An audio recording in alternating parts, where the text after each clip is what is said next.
নমস্কাৰ সিটি এটিনলৈ স্বাগতম ষ্টুডিঅত মই পাপৰি আৰু আজি দিনটো গুৰুত্বপূৰ্ণ দিন ইতিমধ্যে কালিৰ দিনটোত কালি 8 বজাত দেশবাসীক সম্বোধন কৰি প্ৰধানমন্ত্ৰী নৰেন্দ্ৰ মোদীয়ে যিখিনি ঘোষণা কৰিছিল তাৰ পাছত বিভিন্ন ধৰণৰ কথা আহি পৰিছে আৰু তাৰ মাজতে যেটো ভাল খবৰ আছিল সেয়া আছিল 20 লাখ কোটি টকাৰ পেকেজ গতিকে 20 লাখ কোটি টকাৰ পেকেজ সন্দৰ্ভত 26 তাৰে জনাব বুলি প্ৰধানমন্ত্ৰী গৰাকীয়ে জনাইছিল বিত্তমন্ত্ৰী নিৰ্মলা সীতাৰমণে আৰু সংবাদমেল আয়োজন কৰা হৈছে সংবাদমেল চলি আছে পোনপটীয়াকৈ প্ৰথমতে সংবাদমেললৈ লৈ যাম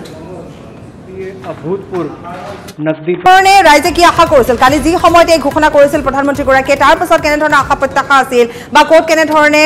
কৰা হ'ব এই সকলো বিভিন্ন ধৰণৰ প্ৰশ্ন আহি পৰিছিল আৰু আজি সংবাদমেল ইতিমধ্যে আয়োজন হল সংবাদমেল চলি আছে কিন্তু এই সময়খিনিলৈকে অৰ্থাৎ এই 5 বজালৈকে যিখিনি 26 তাৰিখ কোৱা হল সেই সকলোখিনি আমি জানিম আমাৰ জ্যেষ্ঠ সাংবাদিক নৱজিত ভাগৱতী আমাৰ সৈতে আছে মই তেওঁৰ ওচৰলৈ যাম হয় নৱজিত ভাগৱতী হয় যেটো তাৰমানে কালি ঘোষণা কৰিছিল প্ৰধানমন্ত্ৰী নৰেন্দ্ৰ মোদীয়ে যে 20 লাখ কোটি টকাৰ পেকেজ সেই কোটি টকাৰ পেকেজৰ আজি বিতং বিৱৰণ দিছে কেন্দ্ৰীয় বিত্তমন্ত্ৰী নিৰ্মলা সীতাৰমণে কোট কেনেদৰে এই ধনসমূহ এই ধনৰাশি যে আবণ্টন দিছে বা আবণ্টন দিব সেই ধনকে ব্যয় কৰা হ'ব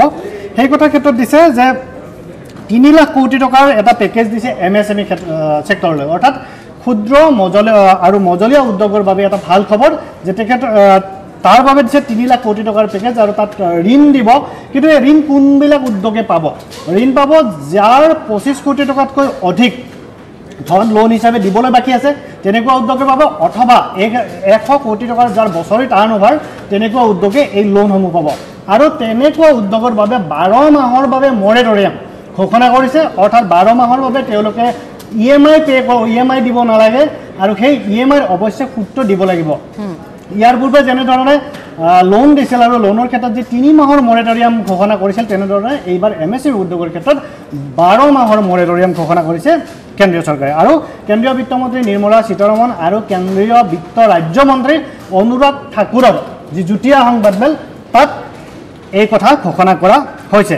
তাৰোপৰি এমএসএমই সেক্টৰৰ বাবে অৰ্থাৎ ক্ষুদ্ৰ আৰু মজলীয়া উদ্যোগ খণ্ডৰ বাবে 6 লাখ কোটি টকা এটা ঋণ দিয়াৰ ব্যৱস্থা কৰিছে সেই ঋণ তেওঁলোকে পাব কোনো বন্ধকি নিদিয়াকৈ অৰ্থাৎ এমএসএমই সেক্টৰৰ বাবে যদি কোনোবাই ঋণ ল'ব বিচাৰে তেনেহলে তেখেতসকলৰ বাবে 6 লাখ কোটি টকাৰ ব্যৱস্থা কৰিছে আৰু সেই ধনৰাশি তেওঁলোকে কোনো বন্ধকি নিদিয়াকৈ তাৰ পৰা ঋণ ল'ব পাৰিব তাৰ উপৰি এমএসএমইৰ কিছু সংখ্যা সলনি কৰা বুলি আজি কেন্দ্ৰীয় বিত্তমন্ত্ৰী নিৰ্মলা সীতাৰমণে উল্লেখ কৰিছে তাৰোপৰি 50,000 কোটি টকাৰ পেকেজ এটা ঘোষণা কৰিছে এমএসএমই ক্ষেত্ৰৰ বাবে আৰু এই লকডাউনৰ বাবে যিসমূহ এমএসএমই খণ্ডৰ উদ্যোগ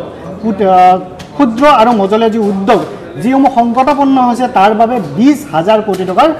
ঋণ ঘোষণা কৰিছে অৰ্থাৎ 20,000 কোটি টকাৰ ঋণ তেখেতসকলে ল'ব পাৰিব তেওঁলোকৰ উদ্যোগসমূহ পুনৰ জীৱিত কৰাৰ বাবে তাৰোপৰি কি ইতিমধ্যে কৰা হল তাৰ এখন খতিয়ান কেন্দ্ৰীয় বিত্তমন্ত্ৰী নিৰ্মলা সীতাৰমণে দাঙি ধৰিছে কিমান কোটি টকা কাৰ একাউণ্টত ঘুমাই দিয়া হৈছে তাৰোপৰি কৰ্মচাৰীসকলৰ বাবে এটা গুৰুত্বপূৰ্ণ ঘোষণা কৰিছে যে পূৰ্বৰ যি 3 মাহত যি পিএফৰ ধন আছিল ভৱিষ্যত নিধিৰ যি ধন আছিল তাৰ 24% কেন্দ্ৰীয় চৰকাৰে আদায় দিছিল অৰ্থাৎ 12% কৰ্মচাৰী আৰু 12% নিয়োগকাৰীয়ে যি ধন পিএফত জমা দিয়ে গতিকে এইবাৰৰ আকৌ 3 মাহৰ বাবে অৰ্থাৎ অনাগত 3 মাহৰ বাবে আকৌ সেই 24% ধন কেন্দ্ৰীয় চৰকাৰে আদায় দিব এই ক্ষেত্ৰত কৰ্মচাৰী থাকিব 12% আৰু বাকি 12% থাকিব নিয়োগকৰ্তাৰ তাৰোপৰি এটা খুব গুৰুত্বপূৰ্ণ ঘোষণা কৰিছে এনবিএফচি হাউচিং লোন কৰ্পোৰেচন ক্ষেত্ৰৰ অৰ্থাৎ সেই সেক্টৰৰ বাবে অৰ্থাৎ এনবিএফচি মানে হ'ল নন বেংকিং যি ফিনান্সিয়েল ইনষ্টিটিউট কৰ্পোৰেচন আছে অৰ্থাৎ যিসকল বেংক নহয় কিন্তু কিছুমান এনেকুৱা সংস্থা আছে যিবোৰে লোন দিয়ে নিৰ্দিষ্ট সুতত গতিকে তেওঁলোকৰ বাবে অৰ্থাৎ লিকুইডিটি সিস্টেম অৰ্থাৎ তেওঁলোকৰ যাতে ধনৰ নাটনি নহয় সেই ধনৰ নাটনিটো দূৰ কৰাৰ বাবে কেন্দ্ৰীয় চৰকাৰে কিছু ধনৰ ব্যৱস্থা কৰিছে এই ক্ষেত্ৰত 30,000 কোটি টকা তেওঁলোকে ব্যৱস্থা কৰিছে অৰ্থাৎ নন বেংকিং ফিনান্সিয়েল কৰ্পোৰেচনক দিব আৰু যি অন্য হাউচিং কৰ্পোৰেচন আছে তেওঁলোকলৈ এই ঋণ ল'ব পাৰিব অৰ্থাৎ এই ঋণ লোৱাৰ ফলত যিটো আমাৰ সিস্টেম ব্যৱস্থাত অধিক পৰিমাণৰ ধন আহিব আৰু এই ধন যদি তাত কোনোবাই এনবিএফচিৰ পৰা বা হাউচিং কৰ্পোৰেচনৰ পৰা ঋণ লয় তেতিয়া গোটেই সিস্টেমটোত কিছু ধনৰ সুত বব এই সুতৰ জৰিয়তে আমাৰ যি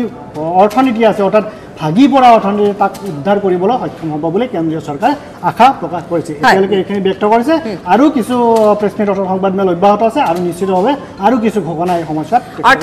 অৰ্থাৎ নমজিদ ভাগৱতী যি প্ৰশ্ন বাৰে বাৰে উত্থাপন হৈ আছিল কাৰণ লকডাউনৰ প্ৰথম পৰ্যায়ত সেইখিনি প্ৰশ্ন উত্থাপন হোৱা নাছিল কিন্তু তেতিয়া দ্বিতীয় তৃতীয়লৈ আহিল অৰ্থাৎ চাবলৈ গ'লে তৃতীয় পৰ্যায়ত এইটো এটা ডাঙৰ প্ৰশ্ন হৈ পৰিছিল কাৰণ মণ্ডাৱস্থাৰ কথা আহি পৰিছিল এটা চিন্তাৰ ডাঙৰ বিষয় হৈ পৰিছিল গতিকে তাৰ মাজত কালি যেতিয়া দেশবাসীক সম্বোধন কৰি প্ৰধানমন্ত্ৰীগৰাকীয়ে এই কথাখিনি উল্লেখ কৰিছিল তেওঁ পাকে প্ৰকাৰে গোটেই কথাখিনি তেওঁ বুজাব চেষ্টা কৰিছিল আৰু লগতে যি পেকেজৰ কথা তেওঁ কৈছিলে তাৰ পাছতে আজিৰ দিনটো দেখিবলৈ পোৱা গৈছিলে যে টুইটাৰে হওক বা ছ'চিয়েল মিডিয়াসমূহত এটা প্ৰশ্ন আহিছিলে যে আচলতে কি পেকেজ বিত্তমন্ত্ৰীগৰাকীৰ এই সংবাদমেললৈ প্ৰত্যেকে অপেক্ষা কৰিছিল প্ৰত্যেকে এই সময়লৈ অপেক্ষা কৰি আছিলে যে কি হ'ব পাৰে কাৰণ যি ধৰণৰ দুৰৱস্থা দেখিবলৈ পোৱা গৈছিলে বা অনাগত সময়ত যেনেকুৱা ধৰণৰ এটা সম্ভাৱনীয়তা আছিল এটা শংকা আছিল মনৰ ভিতৰত সেই সকলোবোৰ দূৰ কৰিবৰ বাবে এই ধৰণৰ কিছু কথা আহি পৰিছে হয় অৰ্থাৎ আত্মনিৰ্ভৰ যিটো আঁচনি তেওঁলোকৰ ঘোষণা কৰিছে আত্মনিৰ্ভৰ ভাৰত এই অভিযানৰ অধীনত এই ধনৰাশি দিয়া হৈছে এই ধনৰাশি কাৰো একাউণ্টত ডাইৰেক্টলি সোমাই নিদিয়ে এইটো নিশ্চিতভাৱে কিন্তু তেখেতসকলে যাতে অৰ্থনৈতিক পুনৰুদ্ধাৰ কৰিব পাৰে মই যাম আপোনাৰ ওচৰলৈ পুনৰ এবাৰ কিন্তু এইখিনি আৰু এটা কথা আমি যিহেতু জনাই গৈছিলোঁ যে কালি দেশবাসীক সম্বোধন কৰি 8 বজাত প্ৰধানমন্ত্ৰীগৰাকীয়ে কৈছিলে কি কৈছিলে আমি প্ৰথমতে এখন প্ৰতিবেদন এটা আগবঢ়াই ল'ম আগবঢ়োৱাৰ পাছত আমি পুনৰ আপোনাৰ সৈতে এই বিষয়ে আমি আলোচনা কৰিম মই প্ৰতিবেদন আগবঢ়াইছোঁ দেশত সোনকালে অন্ত নপৰে লকডাউন 17 মে তৃতীয় পৰ্যায়ৰ লকডাউন অন্ত পৰাৰ পিছত 18 মেৰ পৰা আৰম্ভ হ'ব চতুৰ্থ পৰ্যায়ৰ লকডাউন লকডাউন 4 মঙলবাৰে সন্ধ্যা 8 বজাত দেশবাসীক সম্বোধন কৰি প্ৰধানমন্ত্ৰীয়ে ঘোষণা কৰিলে চতুৰ্থ পৰ্যায়ৰ লকডাউনৰ কথা অৱশ্যে নতুন লকডাউনৰ বাবে সম্পূৰ্ণ পৃথক হ'ব নিয়ম 18 মেত চতুৰ্থ লকডাউনৰ নীতি নিয়মৰ নিৰ্দেশনা সদৰি কৰিব বুলিও জনালে প্ৰধানমন্ত্ৰীগৰাকীয়ে हम मास्क पहनेंगे 2 गज दूरी का पालन करेंगे लेकिन अपने लक्ष्यों को दूर नहीं होने देंगे इसलिए लॉकडाउन का चौथा चरण लॉकडाउन 4 पूरी तरह नए रंग रूप वाला होगा नए नियमों वाला होगा राज्यों से हमें जो सुझाव मिल रहे हैं उनके आधार पर लॉकडाउन 4 इससे जुड़ी जानकारी भी आपको 18 मई से पहले दी जाएगी मुझे पूरा भरोसा है कि नियमों का पालन करते हुए हम कोरोना से लड़ेंगे भी और आगे भी बढ़ेंगे প্ৰধানমন্ত্ৰীয়ে দেশবাসীক কৰা এই সম্বোধনতে ঘোষণা কৰিলে 20 লাখ কোটি টকাৰ পেকেজ দেশক আত্মনিৰ্ভৰ কৰাৰ বাবে প্ৰধানমন্ত্ৰীয়ে ঘোষণা কৰিছে এই পেকেজ এই পেকেজ হ'ব ভাৰতৰ জিডিপিৰ প্ৰায় 10% এই আৰ্থিক সাহায্য উপকৃত কৰিব কুটিৰ শিল্প লঘু উদ্যোগ ক্ষুদ্ৰ উদ্যোগ কৃষক শ্ৰমিকৰ লগতে মধ্যবিত্তসকলক দেশৰ অৰ্থনীতি পুনৰুদ্ধাৰ কৰিবৰ বাবে ঘোষণা কৰা হৈছে এই 20 লাখ টকাৰ পেকেজ एक विशेष आर्थिक पैकेज की घोषणा कर रहा हूं यह आर्थिक पैकेज आत्मनिर्भर भारत अभियान की अहम कड़ी के तौर पर काम करेगा कोरोना संकट से जुड़ी जो आर्थिक घोषणाएं की थी जो रिजर्व बैंक के फैसले थे और आज जिस आर्थिक पैकेज का ऐलान हो रहा है उसे जोड़ दें तो ये करीब 20 लाख करोड़ रुपए का है 20 लाख करोड़ रुपए का है ये पैकेज भारत की जीडीपी का करीब 10% है इन सबके जरिए देश के विभिन्न वर्गों को आर्थिक व्यवस्था की कड़ियों को 20 लाख करोड़ रुपए का संबल मिलेगा सपोर्ट मिलेगा आर्थिक साहाय्य घोषणार लगते प्रधानमंत्रीगराकीर मंतव्य आत्मनिर्भर भारत 5टा स्तम्भर ओपरत निर्भरशील अर्थनीति आंतगाठनी जनगाठनी व्यवस्था और चाहिदा साथियों आत्मनिर्भर भारत की ये भव्य इमारत 5 पिलर्स पर खड़ी होगी पहला पिलर इकोनॉमी, एक ऐसी इकोनॉमी जो इंक्रीमेंटल चेंज नहीं बल्कि क्वांटम जंप लाए। दूसरा पिलर इंफ्रास्ट्रक्चर, एक ऐसा इंफ्रास्ट्रक्चर जो आधुनिक भारत की पहचान बने। तीसरा पिलर हमारी सिस्टम, एक ऐसा सिस्टम जो बीती शताब्दी की रीति नीति नहीं बल्कि 21वीं सदी के सपनों को साकार करने वाली टेक्नोलॉजी ड्रिवन व्यवस्थाओं पर आधारित हो। चौथा पिलर हमारी डेमोग्राफी, दुनिया की सबसे बड़ी डेमोक्रेसी में हमारी वाइब्रेंट डेमोग्राफी हमारी ताकत है। आत्मनिर्भर भारत के लिए हमारी ऊर्जा का स्रोत है। पांचवा पिलर डिमांड, हमारी अर्थव्यवस्था में डिमांड और सप्लाई चेन का जो चक्र है उसे पूरी क्षमता से इस्तेमाल किए जाने की जरूरत है। एटिया देशवासीर उत्कंठा केनेकुवा हब पारे चतुर्थ लकडाउनर नीति नियम। News desk report, news 18 Assam north east. सिर्फ और सिर्फ আৰু চিটি 18 সময় হৈছে চমু বাণিজ্যিক বিৰতি। বিৰতিৰ পাছত উভতি আহিছোঁ আৰু ইতিমধ্যে আমি জনাই গৈছোঁ যে আজি যিহেতু বিত্তমন্ত্ৰীগৰাকীয়ে সংবাদমেল সম্বোধন কৰিছে, সংবাদমেল এতিয়া অব্যাহত আছে আৰু যি 20 লাখ কোটি টকাৰ পেকেজৰ কথা আমি ইতিমধ্যে জনাইছোঁ আৰু তাৰ ভিতৰত ক'ত কেনেধৰণে কৰা হ'ব সেয়া ইতিমধ্যে আমি সবিস্তাৰে জনাইছোঁ। মোৰ সৈতে যিহেতু জ্যেষ্ঠ সাংবাদিক নৱজিৎ ভাগৱতী আছে, গতিকে আমি পুনৰ এবাৰ তেওঁৰ ওচৰলৈ যাম আৰু তেওঁৰ সৈতে আমি এই মুহূৰ্তৰ কি আপডেট আছে সেয়া আমি তেওঁৰ সৈতে আলোচনা কৰিম। গতিকে আমি ঠিক তেনেধৰণে আমি যিহেতু জনাই গৈছোঁ দিনটোৰ যিখিনি আপডেট আছে, যি সময়ৰ পৰা এই সংবাদমেল আয়োজন কৰা হৈছে সেই সময়ৰ আমি দেখুৱাই গৈছোঁ। গতিকে মই নৱজিৎ ভাগৱতী যিহেতু আপডেটখিনিৰ বাবে তেওঁ ইতিমধ্যে লৈ আছে, গতিকে মই তেওঁৰ ওচৰলৈ যাম আৰু তেওঁৰ পৰা মই সবিস্তাৰে এইখিনি কথা আমি আলোচনা কৰিম। আৰু যিহেতু চিটি 18ত আৰু বহুকেইটা গুৰুত্বপূৰ্ণ খবৰ আছে, গতিকে আমি সেই খবৰৰ সন্দৰ্ভতো যাম কিছু সময়ৰ পাছত। কিন্তু এই মুহূৰ্তত আমি পুনৰ এবাৰ নৱজিৎ ভাগৱতীৰ ওচৰলৈ যাম আৰু লগতে আমি জনাই গৈছোঁ যে সংবাদমেল কিন্তু এতিয়াও চলি আছে আৰু বহুকেইটা গুৰুত্বপূৰ্ণ দিশ ইতিমধ্যে কোৱা হৈছে। আৰু কালিৰ দিনটোত বিশেষভাৱে কোৱা হৈছিলে যে আমি পুনৰ কৈছোঁ যি শংকা আছিল, যি প্ৰশ্ন আছিল সেয়া ইতিমধ্যে অন্ত পৰিছে আৰু ক'ত কেনেধৰণৰ যিখিনি আশা কৰা হৈছিল বা যি অনাগত সময়ছোৱা যি দুৰৱস্থাৰ এটা আশংকা আছিল সেই আশংকা ইতিমধ্যে অন্ত পৰিছে বুলিয়ে ক'ব পাৰি। কাৰণ যিখিনি ঘোষণা ইতিমধ্যে কৰা হৈছে তাৰ পৰিপ্ৰেক্ষিতত যদিহে আমি চালি জাৰি চাওঁ তেতিয়াহ'লে সেই শংকা কিছু পৰিমাণে হয়তো মুক্ত হৈছে। নৱজিৎ ভাগৱতী, হয়, কেইবাটাও যিটো ঘোষণা কৰিছিল অৰ্থাৎ আত্মনিৰ্ভৰ ভাৰত অভিযানৰ বাবে যিকেইটা ঘোষণা কৰিছিল তাৰ ভিতৰত আৰু এটা নতুন কথা ঘোষণা কৰিছে, অৰ্থাৎ 200 কোটি টকা তেওঁলোকে আগবঢ়াইছে। যিটো 200 কোটি টকা যি টেণ্ডাৰ আছে, অৰ্থাৎ টেণ্ডাৰৰ ক্ষেত্ৰত গ্ল'বেল টেণ্ডাৰ তেওঁলোকে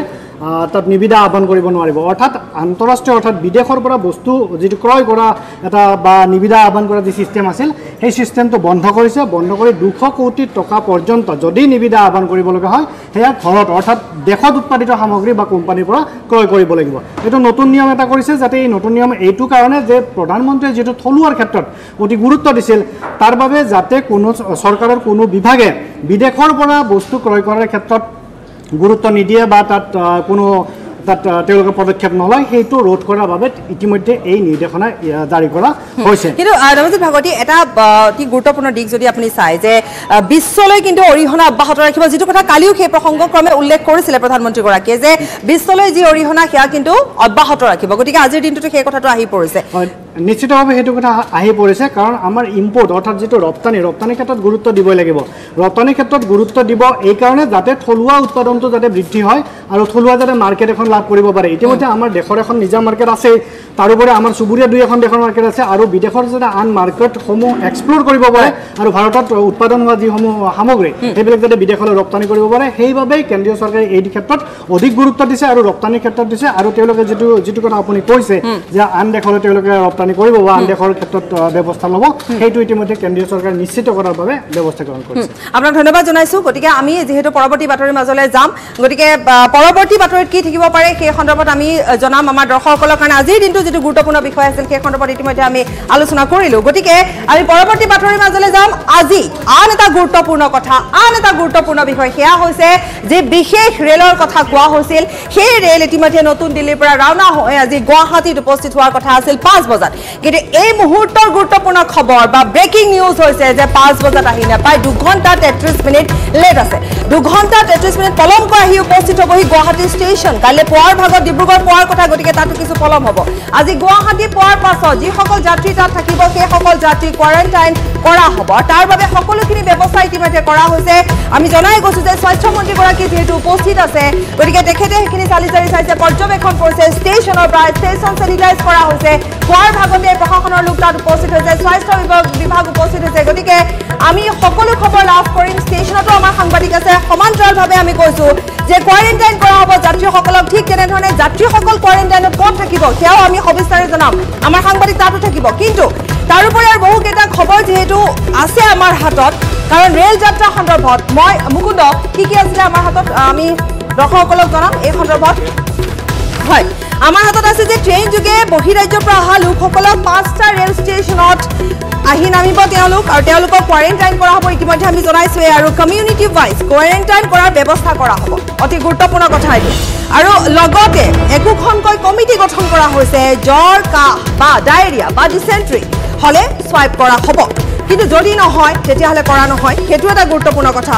যে ICMR গাইডলাইন মতে 14 দিনৰ ঠাইত 10 দিনহে কোৱাৰেণ্টাইন হ'ব অতি গুৰুত্বপূৰ্ণ কথা যে 14 দিন নহয় 10 দিনহে কোৱাৰেণ্টাইন হ'ব আৰু এই কথা জনাইছে ৰাজ্যিক স্বাস্থ্য মন্ত্ৰী পীয়ুষ হাজৰিকাই গতিকে আজিৰ দিনটোৰ এইটো হৈছে অতি গুৰুত্বপূৰ্ণ খবৰ মই যেহেতু জনাই গৈছো যে আমাৰ সাংবাদিকসকল আমাৰ সৈতে আছে কিন্তু তাৰ পূৰ্বে মই কি কৈছিল আগবঢ়াই লওঁ নিজৰ গাঁওখনলৈকে গুচি যাব তাত কোনোবা এটা ভৱনত তাত যদি কোনোবা স্কুল আছে কলেজ আছে তাতে তেখেতলোকক থকাৰ ব্যৱস্থা কৰি দিয়া হ'ব আমি যিমানখিনি পাৰোঁ হয়তো তাত লেট্ৰিনৰ অলপ অসুবিধা হ'ব পাৰে ইউৰিনৰ অলপ অসুবিধা হ'ব পাৰে ফেনখনো অলপ কম হ'ব পাৰে সেইখিনি আমি কৰিবলগীয়া চেষ্টা কৰিম কিন্তু নিজৰ গাঁওখনত থাকিলে মানুহখিনি আৰু প্ৰটেক্টেড হৈ থাকিব আজি মনটো ভাল হ'ব আৰু তাক সহায় কৰিবলৈকে অনুৰোধ কৰিম সেই গাঁওখনৰ ৰাইজক যাতে এই মানুহখিনিক সহায় কৰে তেনেকৈ আমি প্ৰক্ৰিয়াটো আৰম্ভ কৰিবলৈকে চেষ্টা কৰিছোঁ প্ৰায় 850 পেচেঞ্জাৰ আছে ক'ত কিমান নাইব আমাৰ তাত লিষ্টখন আছে গতিকে এজন দুজন ইফাল সিফাল হ'ব পাৰে মেক্সিমামে নহ'ব গতিকে তাৰ কাৰণে আমাৰ প্ৰশাসন ৰেডি হৈছে ক'ত কেনেকৈ ৰিচিভ কৰিব কোকৰাঝাৰৰ মানুহখিনি কোকৰাঝাৰ প্ৰশাসনে লৈ যাব আজি যদি নলবাৰীৰ মানুহখিনি বৰপেটাৰ মানুহখিনি য'ত ষ্টেচন আছে সেই ষ্টেচনৰ পৰা সেই ডিষ্ট্ৰিক্টৰ DC আণ্ডাৰত তেখেতলোকক ৰিচিভ কৰা হ'ব মই আকৌ কৈছোঁ যে চাপৰমুখত যিখিনি ৰিচিভ কৰিব চাপৰমুখত অকল যদি চাপৰমুখত নামে অকল নগাঁও ডিষ্ট্ৰিক্টৰে নানামিব হয়তো মৰিগাঁও ডিষ্ট্ৰিক্টৰো নামিব পাৰে হয়তো তেজপুৰো নামিব পাৰে তেখেতলোকক তাৰ প্ৰশাসনে তেখেতলোকক ৰিচিভ কৰিব নি পেলাই কোৱাৰেণ্টাইনত থকাৰ ব্যৱস্থা কৰিব টেষ্টৰ পিছত যদি নিগেটিভ আহে তেতিয়া তেওঁলোকক কোৱাৰেণ্টাইন থাকিব হোম কোৱাৰেণ্টাইন হ'ব তেওঁলোক যিহেতু বাহিৰৰ পৰা আহিছে আমাৰ এতিয়া গাইডলাইনটো হয়তো আগতে 14 দিন আছিলে এতিয়া হয়তো 10 দিনো হ'ব পাৰে মই তেনেকৈ শুনিছোঁ আই এম নট চিয়'ৰ যিটো ভাৰত চৰকাৰে গাইডলাইন দিয়ে ICMR গাইডলাইন দিয়ে তেনেকৈ আমি যিমান দিন ৰাখিব লাগে আমি তেখেতলোকক আমি এতিয়া যিখিনি মানুহ বাহিৰৰ পৰা আহিব আমাৰ নতুন গাইডলাইন কি যে প্ৰত্যেকজন ব্যক্তিয়ে আমি সোৱাব ল'ব নালাগে তেখেতলোকক আমি কোৱাৰেণ্টাইন কৰিব লাগে কোৱাৰেণ্টাইন কৰাৰ পাছত কাৰোবাৰ যদি বেমাৰ হৈছে জ্বৰ কাহ বা ডায়েৰিয়া তেখেতলোকক আমি সোৱাব টেষ্ট কৰিব লাগে নতুন গাইডলাইন আৰু ইতিমধ্যে আমি জনাইছো আৰু ৰাজ্যিক স্বাস্থ্য মন্ত্ৰী পীয়ুষ হাজৰিকাই ইতিমধ্যে এই সন্দৰ্ভত জনালে যিখিনি কথা আমি ইতিমধ্যে জনাইছো গতিকে এতিয়া আমি যাম আমি জনাই গৈছো আমাৰ দুগৰাকীকৈ সাংবাদিক আছে গতিকে আমি পোনপটীয়া সম্প্ৰচাৰলৈ যাম ষ্টেচনত আছে হীৰক জ্যোতিমালাকাৰ হীৰক আপোনাৰ ওচৰত আহিছো প্ৰথম খবৰটো আপুনি দিব যে ট্ৰেইন লেট হীৰক হয় পাপৰি ইতিমধ্যে যিখন বিশেষ ৰেল কালি 4:10 যেহেতু দিল্লীৰ পৰা অসম অভিমুখে ৰাওনা হৈছিল আৰু কিছুমান পূৰ্বে জানিব পৰা অনুসৰি নিউ জলপাইগুৰি ইতিমধ্যে তেওঁলোকে অতিক্ৰম কৰিছে আৰু মই জানিব পৰা অনুসৰি যে 2 ঘণ্টা 33 মিনিট যেহেতু পলমকৈ উপস্থিত হ'ব গুৱাহাটীত বুলি জানিব পৰা গৈছে কিন্তু আটাইতকৈ সঠিক খবৰ এই মুহূৰ্তলৈকে জানিব পৰা হোৱা নাই আৰু মই কোকৰাঝাৰ যেহেতু কোকৰাঝাৰ কিছুমান পিছতে কোকৰাঝাৰত তেওঁলোকে উপস্থিত হ'ব বুলি জানিব পৰা গৈছে মোৰ লগত আছে ষ্টেচন ডাইৰেক্টৰ তেওঁৰ সৈতে পোনে জানিব বিচাৰিম আৰু ট্ৰেইনখন যিহেতু লেট হৈছে বুলি কৈছে কিমান হ্যাঁ ট্ৰেনখন বেশি লেট নাই ট্ৰেনখন আমাৰ গুৱাহাটীত এতিয়া রানিং টাইম দেখা আছে 18 মিনিট লেট 18 মিনিট লেটত গাড়ীখন আহিব দ্যাট মিন্স আমার এটা নেই আপনার রাতি 8:33 আহি পাব কোৱা আছে 2 ঘণ্টা 33 মিনিট পলম হৈছে বুলি এতিয়া ক'ত পাইছে এতিয়া গাড়ী এপ্ৰচিং কোকৰাঝাৰ আহি আছে আহি পোৱা নাই আহি আছে কিমান যাত্ৰী আহিছে বিশেষ আমি গুৱাহাটীত নামা যেটো পাইছো 76 আমাৰ এটা সাৰ্ভে কৰাইছিলো জি টিটি গাড়ীত আছে তেখেতৰ দ্বাৰা আমি এটা সাৰ্ভে কৰাইছিলো তেখেতে যেটো আমাক ৰিপৰ্ট দিলে লেটেষ্ট ৰিপৰ্ট মতে আমি এটা গুৱাহাটীত পাইছো 76 76টা পেছেঞ্জাৰ গুৱাহাটীত নামিব কেনেধৰণৰ ব্যৱস্থা গ্ৰহণ কৰা হৈছে বিশেষকৈ আমাৰ ইয়াতে ৰেলৰ ফালৰ পৰা অকল নহয় ৰেল আৰু ষ্টেট গভৰ্ণমেণ্টৰ সহযোগত আমি সুন্দৰ ব্যৱস্থা কৰিছোঁ আমি একদম ৰেডি আছোঁ গুৱাহাটী ষ্টেচনে ৰিচিভ কৰাৰ কাৰণে আমাৰ যিখিনি পেচেঞ্জাৰ নামিব নামাৰ লগতে আমাৰ এটা এক্সিট পইণ্ট আছে তেখেতসকলক আমি এক্সিট পইণ্টটো উলিয়াই নিম তাতে মেডিকেল চেকআপ হ'ব মেডিকেল চেকআপ হোৱাৰ লগে ডিষ্ট্ৰিক্ট ৱাইজ ষ্টেট গভৰ্ণমেণ্টে পেচেঞ্জাৰখিনিক ভাগ কৰি নিজৰ নিজৰ ডিষ্ট্ৰিক্টলৈ ইয়াৰ পৰা তেখেতসকলে লৈ যোৱাৰ পিছত ডিষ্ট্ৰিক্টত যেনেকৈ যি মেডিকেল যি কৰিব লাগে কৰিব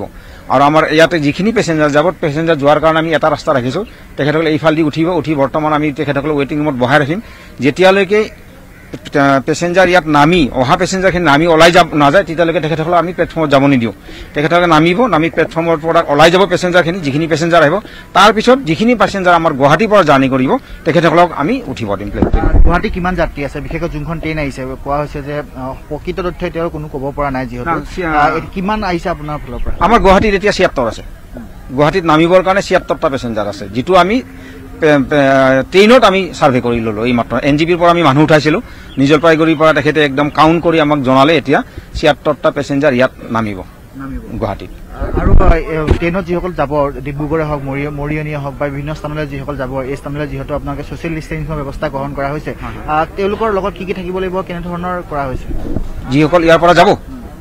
পৰা যাব তেখেতসকলৰ যিটো আমাৰ গাইডলাইন আছে তেখেতক সেইমতে মেডিকেল চেকআপ কৰি আমি ইয়াত উঠাম ইয়াত যেতিয়া আমাৰ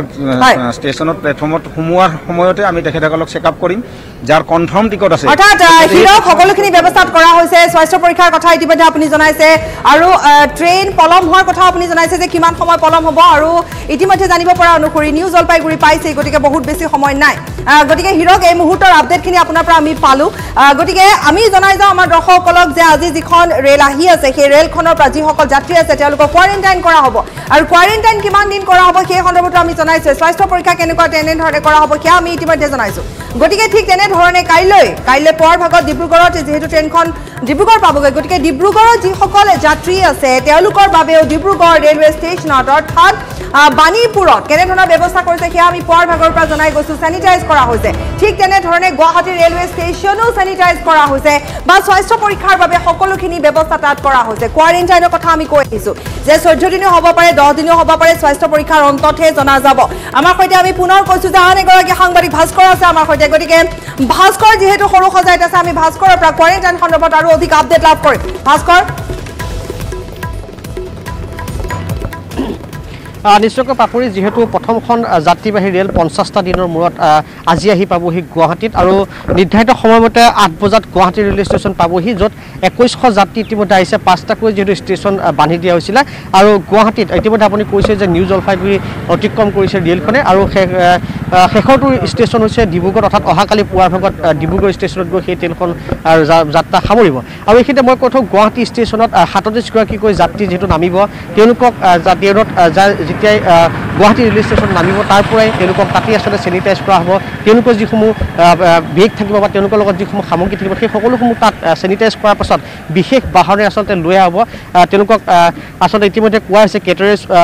ৱাইজ অনুসৰি আচলতে তেওঁলোকক বিভিন্ন স্থানত কোৱাৰেণ্টাইন কৰা হ'ব বিশেষকৈ সৰু সজাত যিহেতু ৰখোৱা হ'ব তেওঁলোকক আৰু য'ত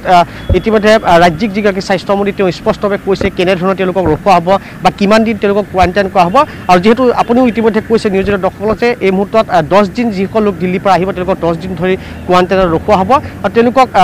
ভাগ কৰি আচলতে ৰখোৱা হ'ব আৰু সকলোৱে স্বাস্থ্য পৰীক্ষা প্ৰথমে কৰা হ'ব গুৱাহাটী ৰেলৱে ষ্টেচনতে প্ৰথমে পোৱাৰ ব্যৱস্থা কৰিব য'ত ইতিমধ্যে পুৱাৰ পৰা আমি দেখিছিলোঁ কাৰণ পুৱাৰ পৰা আমি গুৱাহাটী ষ্টেচনত গৈছিলোঁ বা পুৱা আমি দেখিছিলোঁ সেই দৃশ্যাংশ যে কেনেকুৱা ধৰণৰ তাত প্ৰশাসনৰ ফালৰ পৰা হওক বা স্বাস্থ্য বিভাগৰ ফালৰ পৰা কেনেকুৱা ধৰণৰ ব্যৱস্থা গ্ৰহণ কৰিছে আৰু একেদৰে সৰু সজাতো সেই একেই পৰিৱেশ সৰু সজাত আমি যিহেতু আছোঁ যিহেতু এতিয়া 5:30 হৈছে 8 বজাৰ লগে লগে যিহেতু সেই প্ৰথমখন ৰেল আহি পাবহি আৰু উত্তৰ পূবৰ পৰা যিসকল যাত্ৰী আহিব সকলোৱে আচলতে উৎকণ্ঠাৰে যিহেতু বাট চাই আছে তেওঁলোকৰ পৰিয়াল যিহেতু বাট চাই আছে একেদৰে যিসকল যাত্ৰী আহিব তেওঁলোকে অধিক আশাৰে বাট চাই আছে আৰু গতিকে তেওঁলোকক আহি পোৱাৰ পাছতেই বিশেষ বাহনে মই ইতিমধ্যে কৈছোঁ বিশেষ বাহনে আহি ৰাখিয়াত তেওঁলোকে কোৱাৰেণ্টাইন কৰাৰ ব্যৱস্থা গ্ৰহণ কৰিছে আৰু ৰাজ্যিক স্বাস্থ্যমন্ত্ৰীগৰাকীয়ে যি ধৰণৰ ভাষ্য বহন কৰিছে কেনেকুৱা ধৰণৰ তেওঁলোকে ৰখাব সেয়া সকলো ইতিমধ্যে স্বাস্থ্য বিভাগে তেওঁলোকে নিৰ্ধাৰণ কৰি থৈছে কেৱল যাত্ৰীসকল অপেক্ষাত যাত্ৰীসকল পোৱাৰ পাছতেই তেওঁলোকক লৈ অহাৰ পাছতেই সকলো স্পষ্ট হ'ব আৰু একেদৰে অহাকালি পুৱাৰ ভাগত যেতিয়া ডিব্ৰুগড় পাবগৈ সেই ডিব্ৰুগড়তো একেই পৰিৱেশ দেখিবলৈ পোৱা যাব কিন্তু ডিব্ৰুগড়তো সেই একেধৰণে প্ৰশাসনৰ ফালৰ পৰা হওক বা যি স্বাস্থ্য বিভাগৰ ফালৰ পৰা হওক যিসকল যাত্ৰী আহিব তেওঁলোকক কোৱাৰেণ্টাইনৰ বিশেষ ব্যৱস্থা গ্ৰহণ কৰিছে আৰু পৃথক ৱাইজ একেধৰণে তাতো সেই একেই পৰিৱেশ তাতো আচলতে তেনেধৰণৰ যাত্ৰী যি কোৱাৰেণ্টাইন সেই কোৱাৰেণ্টাইনত ৰখোৱা হ'ব পাপৰি ভাস্কৰ আপোনাক ধন্যবাদ জনাইছো। ভাস্কৰ সৰু সজাইৰ পৰা আমাক জনালে কোৱাৰেণ্টাইনৰ সন্দৰ্ভত ইতিমধ্যে জনাইছে সেয়া 14 দিনো হ'ব পাৰে 10 দিনো হ'ব পাৰে স্বাস্থ্য পৰীক্ষাৰ অন্ততহে সেই কথা নিৰ্ধাৰণ কৰা হ'ব। কিন্তু সবাতোকে ডাঙৰ কথাটো হৈছে যে যিখন বিশেষ ট্ৰেইনৰ কথা আমি বাৰে বাৰে কৈ আহিছোঁ সেই বিশেষ ট্ৰেইন ইতিমধ্যে আহি আছে বা নিউ জলপাইগুৰি আহি আছে বুলি কোৱা হৈছে, পাইছেহি বুলি কোৱা হৈছে। গতিকে আৰু খুব কম সময়ৰ ভিতৰত আহি গুৱাহাটী ৰেলৱে ষ্টেচন পাবহি। গতিকে যেনেধৰণে তেওঁলোকৰ পৰিয়ালবৰ্গ অপেক্ষা কৰিছে ঠিক তেনেধৰণে এতিয়া ষ্টেচনতো সকলো সাজু হৈ আছে। প্ৰথমতে স্বাস্থ্য পৰীক্ষা কৰা হ'ব, তাৰ পাছত তেওঁলোকক পোনে পোনে বিশেষ বাহনৰ যোগে কোৱাৰেণ্টাইন চেণ্টাৰ অৰ্থাৎ সৰু সজাইলৈ লৈ যোৱা হ'ব আৰু তাত তেওঁলোকক ৰখা হ'ব। সেয়া 14 দিনো হ'ব পাৰে 10 দিনো হ'ব পাৰে আৰু যিখিনি আচলতে লক্ষণ দেখা পোৱা যাব সেই তাৰ অনুপাতেহে কোৱাৰেণ্টাইন ব্যৱস্থা কৰা হ'ব। হোম কোৱাৰেণ্টাইনৰ কথাও ইয়াত আহি পৰিছে। গতিকে তেনে পৰিপ্ৰেক্ষিতত পৰৱৰ্তী সময়ত আমি জনাব পাৰিম যে আচলতে কেনেধৰণৰ ব্যৱস্থা গ্ৰহণ কৰিব। কিন্তু এইখিনিতে মই চমু বাণিজ্যিক বিৰতি ল'ম। বিৰতিৰ পাছত আৰু অধিক খবৰ আনিম, কিন্তু মই ষ্টুডিঅ'ৰ পৰা দিম।